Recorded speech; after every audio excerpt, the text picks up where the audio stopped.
come back from a time away, I come back from vacation, and then you figure out all the things that are undone. Like the stuff that isn't, so our Christmas decorations are all still up. Like not a single one has been addressed. On the coffee table in our living room is a 1,000-piece puzzle that maybe has 100 pieces put in place. We try to do a puzzle, over Christmas as a family, and this one might beat us. I don't know. This is a tough one, and I'm not much like I try to contribute, but I'm not the quintessential puzzler. The other members of the family are just better at finding the pieces and putting it and making the picture work. But it's not uncommon for us in our world to find that there are things that we have difficulty completing, stuff that is undone, the fabric of our world that just seems to be not okay right now. And on a regular basis, we encounter the limits of our power. I, on a regular basis, run straight up against stuff that I got to say, I don't know how to fix that. I don't have the power or the authority to do what needs to be done. Sometimes it's in the bigger picture of the world, and sometimes it's in the immediate and intimate picture of my own circumstance. When we come up against the limits to our power, the limits to our strength, a question that those of us who have been looking to Jesus naturally and rightly ask is, does Jesus have the ability, the power, the authority to help me in that which I'm facing today? Does Jesus have the ability, the authority, the power to help me with where I am today? So with that in mind, we're going to read the first 17 verses of Matthew chapter 8. I'm in the New International Version this morning. I'll read it for you, but maybe you'd stand with me. I think it'll be on the screen here for us. But let's stand together, just giving God's word our full attention as we continue on here this morning. Matthew chapter 8, starting at verse 1, this is the word of the Lord. When Jesus came down from the mountainside, large crowds followed him. A man with leprosy came and knelt before him and said, "Lord, if you are willing, you can make me clean." And Jesus reached out his hand and touched the man. "I am willing," he said. "Be clean." Immediately he was cleansed of his leprosy. And then Jesus said to him, "See that you don't tell anyone, but go show yourself to the priest and offer the gift Moses commanded as a testimony to them." When Jesus had entered Capernaum, a centurion came to him, asking for help. "Lord," he said, "my servant lies at home, paralyzed, suffering terribly." And Jesus said to him, "Shall I come and heal him?" The centurion replied, "Lord, I do not deserve to have you come under my roof, but just say the word and my servant will be healed. For I myself am a man under authority with soldiers under me. I tell this one, go, and he goes, and that one, come, and he comes. I say to my servant, do this, and he does it." When Jesus heard this, he was amazed and said to those following him, "Truly I tell you, I have not found anyone in Israel with such great faith. I say to you that many will come from the east and the west and will take their places at the feast with Abraham, Isaac, and Jacob in the kingdom of heaven. But the subjects of the kingdom will be thrown outside into darkness, where there will be weeping and gnashing of teeth." And then Jesus said to the centurion, "Go, let it be done, just as you believed it would." And his servant was healed at that moment. When Jesus came into Peter's house, he saw Peter's mother-in-law lying in bed with a fever. He touched her hand, and the fever left her, and she got up and began to wait on him. When evening came, many who were demon-possessed were brought to him, and he drove out the spirits with a word and healed all the sick. This was to fulfill what was spoken through the prophet Isaiah. "He took up our infirmities and bore our diseases." This is the word of the Lord. May he help us understand it and apply it in our lives this morning and today. You may be seated. So over the Christmas season, we've been in Matthew's Gospel. We're looking at the first 2 chapters of Matthew at the account of Jesus coming among us.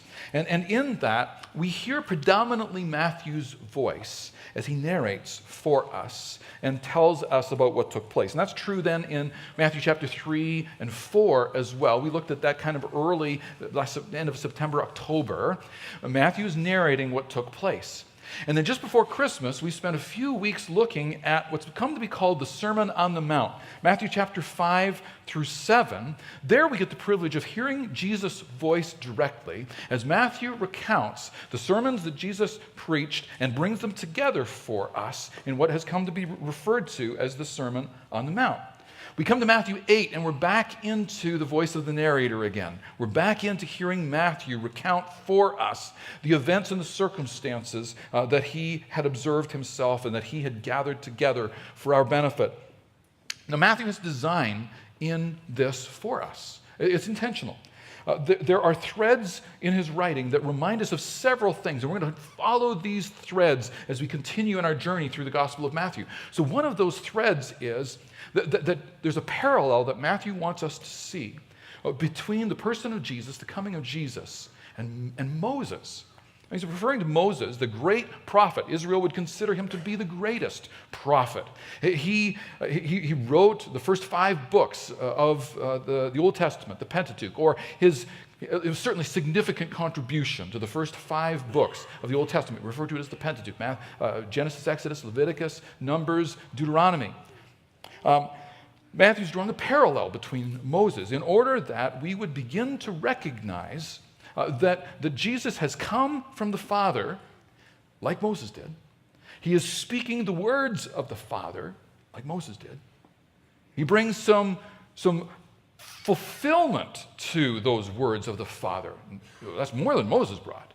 He actually brings instruction and it helps us see that he actually is going to be the complete fulfillment of everything Moses anticipated. If you were the writer of the book of Hebrews, you would say that he's actually greater than Moses. Matthew is already calling us to attend to this. And as we spent time in that narrative, we saw, what are some of those parallels? Both Moses and Jesus were born in the very troubled times in the history of Israel. Both of them, as babies, had their lives were threatened. Both of them, as teachers, as young men, went up a mountain and came down with the word of God. So we come to the beginning of chapter 8 here, and it says, when Jesus came down from the mountainside. Matthew's drawing some parallels here so that we would see this. Now, there's something else that's been going on here, too. We're going to look at this thread. Matthew wants us to know that Jesus not only is like Moses in coming from the Father and speaks with an authority that's actually greater than Moses, because he's going to help us see this as God among us, but he speaks actually with an authority that was expected, a messianic authority, an authority that is to be listened to.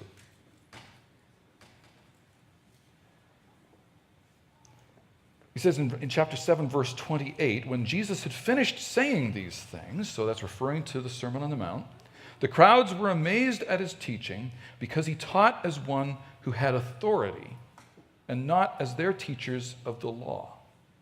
That's significant. Jesus taught as one who had authority. So remember, Matthew's writing predominantly to a Jewish audience. There's all kinds of evidence in the Gospel of Matthew that the first people that were in Matthew's mind as he was writing are probably those who had come to faith in Jesus and were continuing to worship in local synagogues. Might also be those who have not yet come to faith in Jesus, but are worshiping in local synagogues. And Matthew's intent his desire is that they would recognize that Jesus is the one who has come in fulfillment of Old Testament prophecies. He came in anticipation, in fulfillment of what Moses wrote in the law. He came in fulfillment of what Isaiah wrote. He came in fulfillment of these Old Testament prophetic expectations that God would intervene into history. God would step into history and he would fix that which has gone terribly wrong. If Matthew kind of 1 through 7 is this sort of building proof that Matthew's offering to us, in chapter 8 he begins to offer another proof that Jesus is all that. In especially 5 through 7, you could say, well, this authoritative teaching that Matthew's citing from Jesus, it demonstrates that he has the authority to teach. Well, you might then say, well, but does he have the authority to act? Like, the words are all fine and well, but is he actually able to make a difference? And we begin to recognize Matthew is intending that we would see that his teaching is the teaching of the rescuer, the Messiah, the one who would come.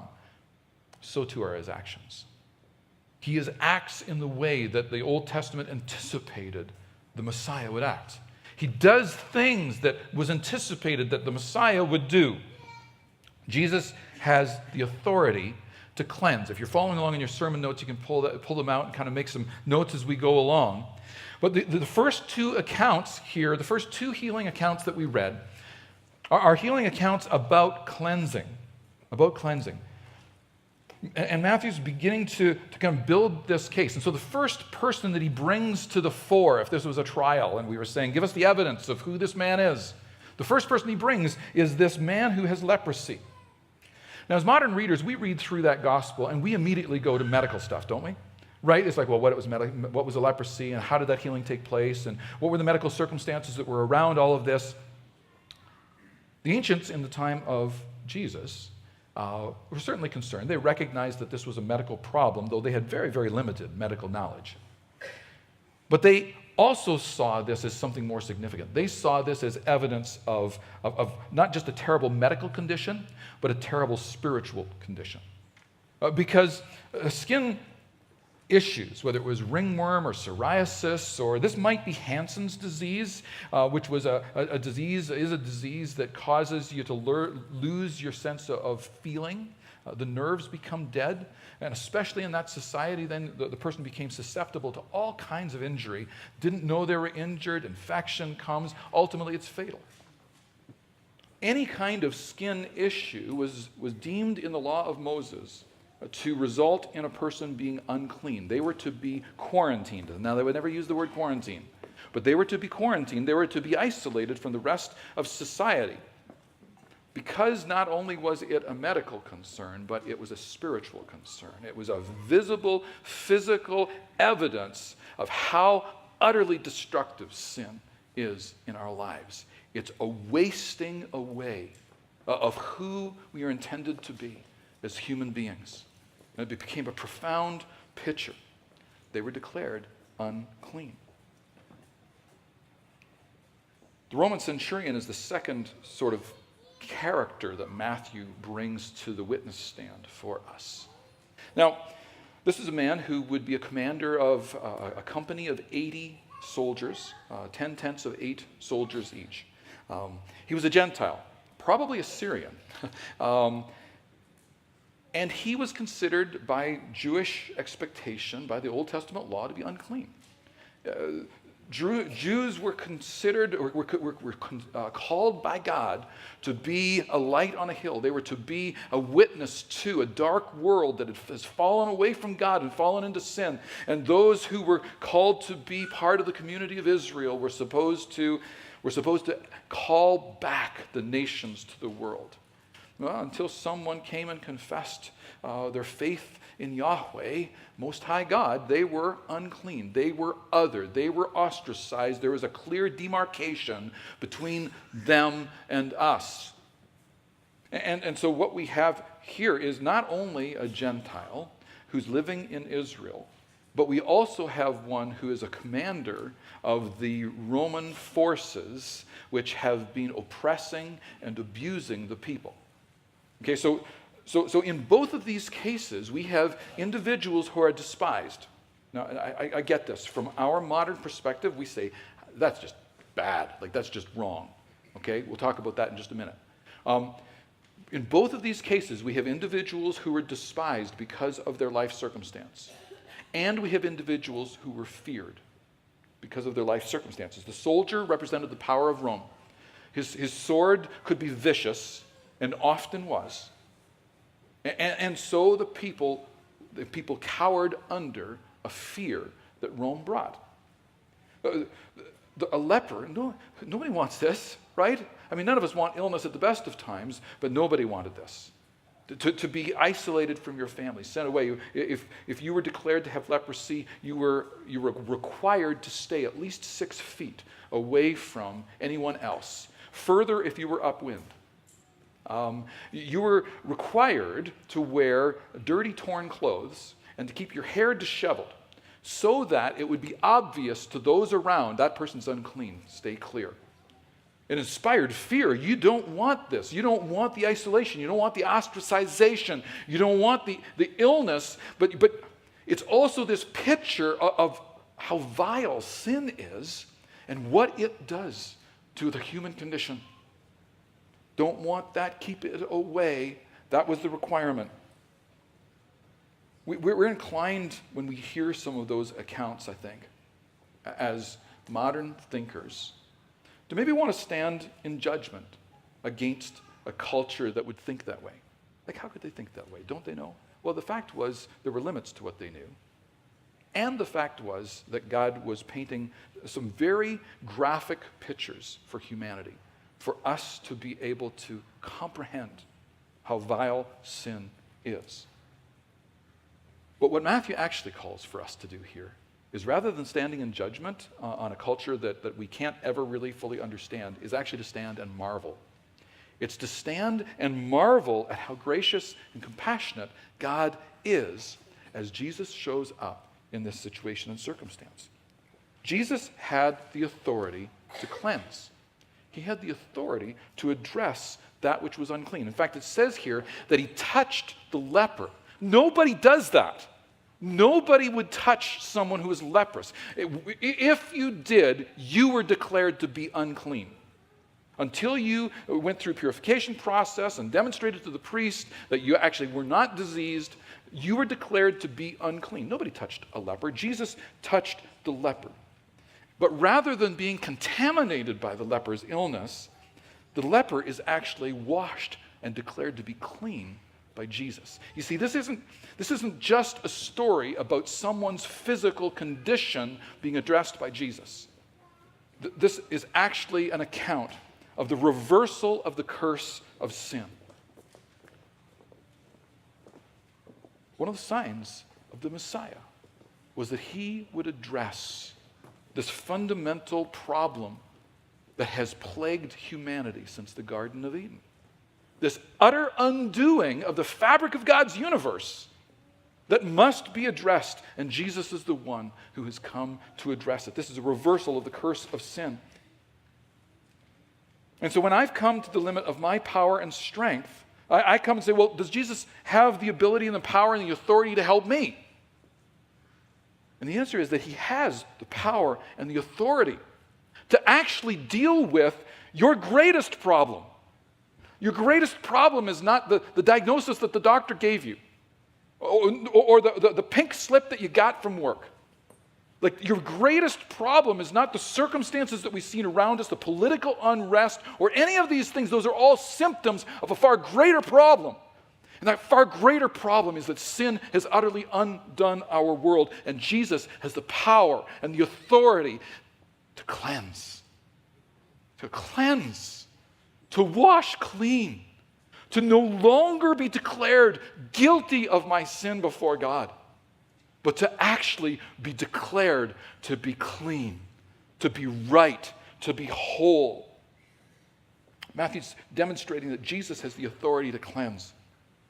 But by recounting these events in the sequence that he's placing them in, Matthew also wants us to see that Jesus has the authority to command.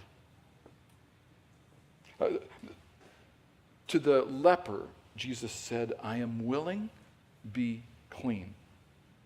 Now, think about this, about the centurion piece of this story. The centurion is a man who was accustomed to giving orders, not taking them. And yet he comes and he submits to Jesus. That's amazing. That's amazing. Here is a Gentile, he's not a Jew, coming to a Jewish rabbi. Here's a man who is a representative of one of the most formidable forces ever known in history, certainly at least to that point in time, who represents all the power and authority of Rome, who has all the might of the Roman army behind him. And he comes to this Jew who is in this land that they have subjugated. He has the right and the authority to command money from that person, to command him to walk and carry his armor for him up to a certain period of a certain number of miles. And here he is coming, and he calls Jesus Lord. That's insane. He calls Jesus Master. That's unheard of. Why would he do that? Dr. Luke actually gives us a little insight into this. We say, is there a story behind the story here? Could somebody help us out? Thank you, Luke. He does. In his gospel, chapter 7, he tells us actually that the local leaders had come to Jesus in advance, advocating on behalf of this commander. They actually had some very nice things to say about this man. It's enough to suggest he probably believed in the God of Israel. He was probably a God-fearing Gentile. It says that he'd committed funds to help build the synagogue in Capernaum. They use quite glowing terms in that description. Modern scholar Dr. Don Carson, a very regarded New Testament scholar, he wonders, this is conjecture, but he wonders, was this centurion somehow impacted by the healing that John tells us about in John chapter 4? In John chapter 4, we hear about Jesus healing the son of a royal official. And it looks like it should be before this event in Matthew chapter 8. Is it possible that that's part of the backstory of this centurion? Someday we're going to know. Someday you and I are going to stand face to face with Jesus, and we're going to hear all the backstories. It's going to be spectacular. It's conjecture at this point.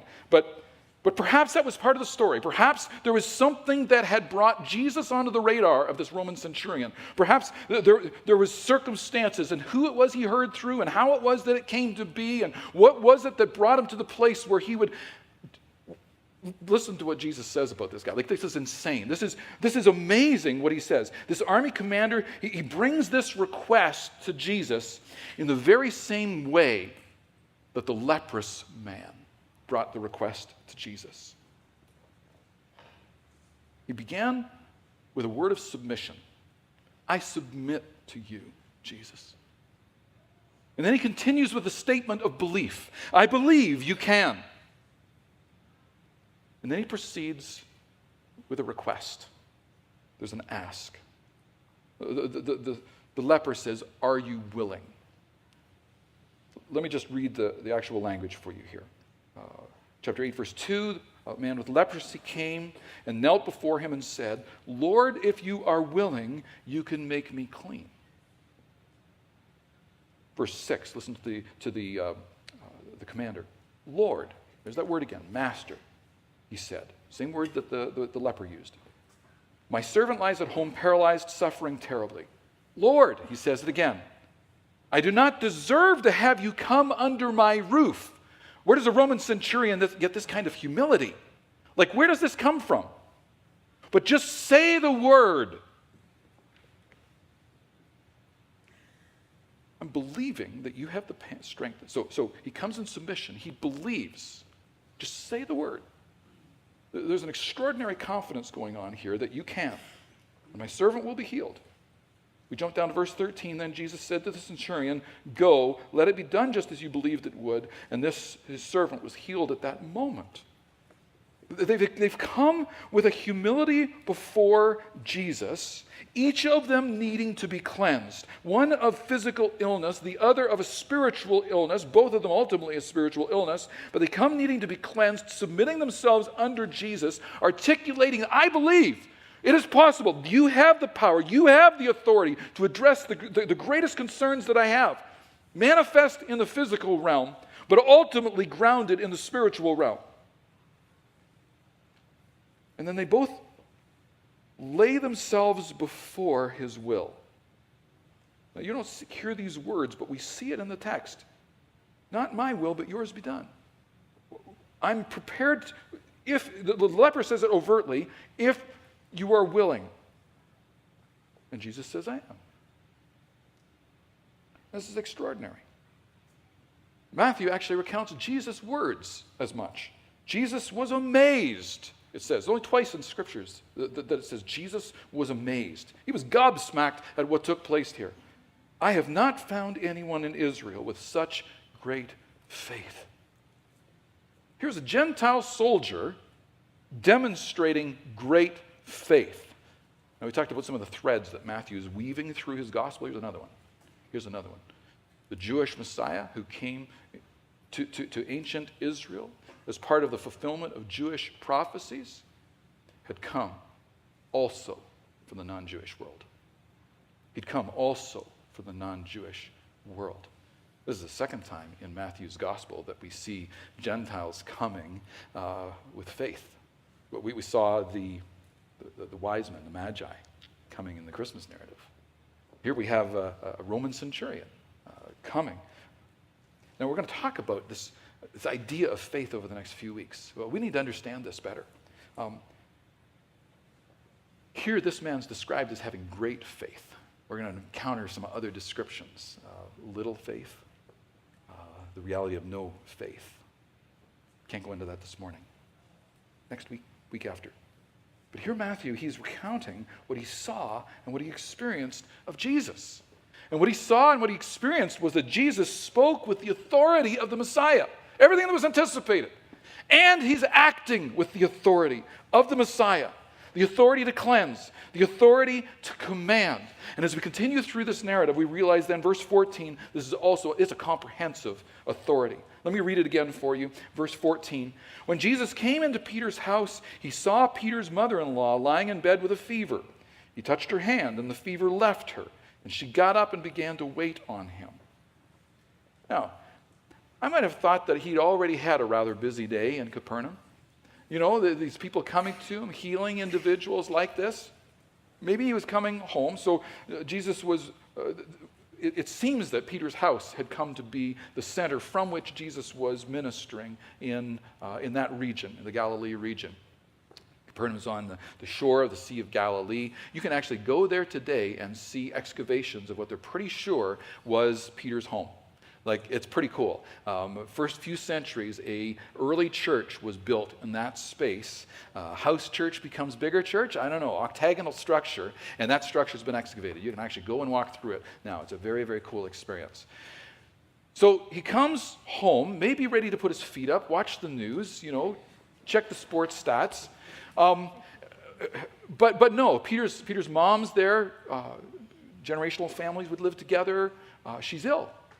He touches her. She's healed.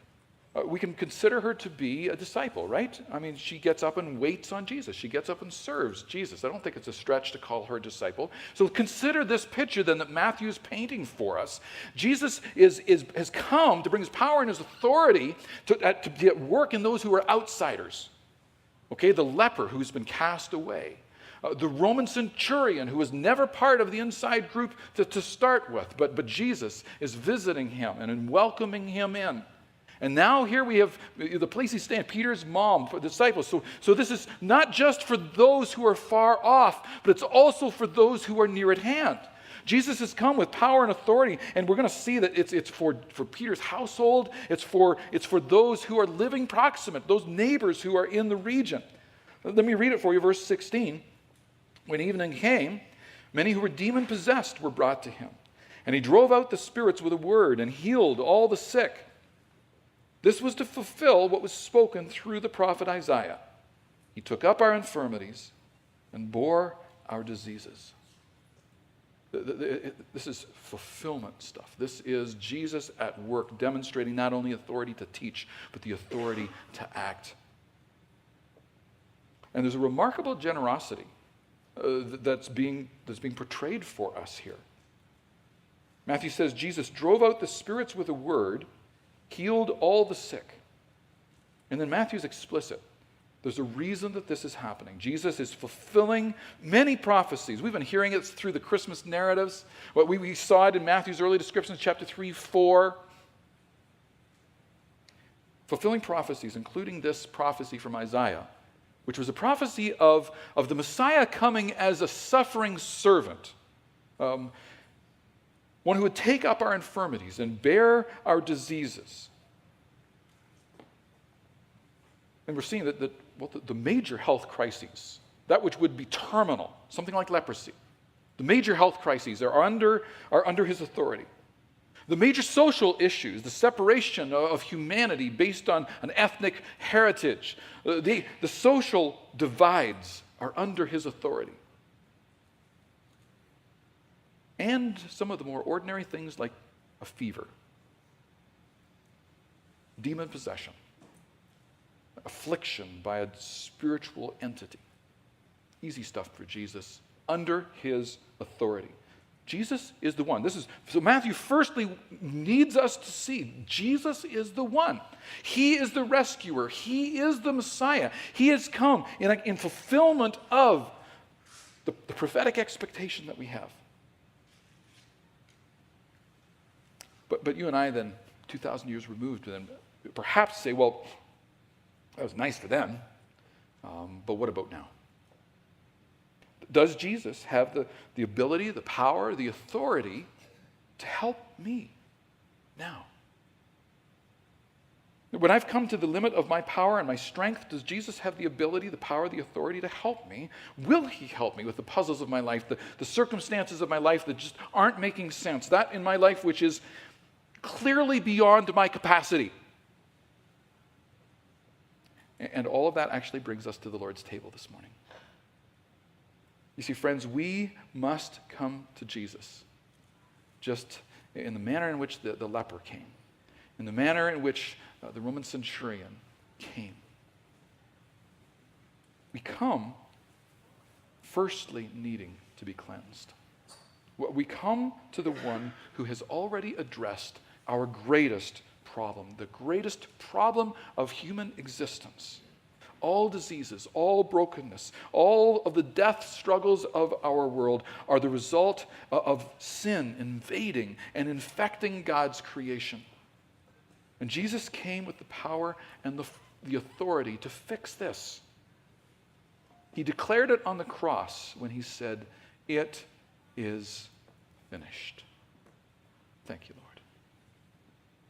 The story of the death, burial, and resurrection of Jesus, which is recounted in the Lord's table.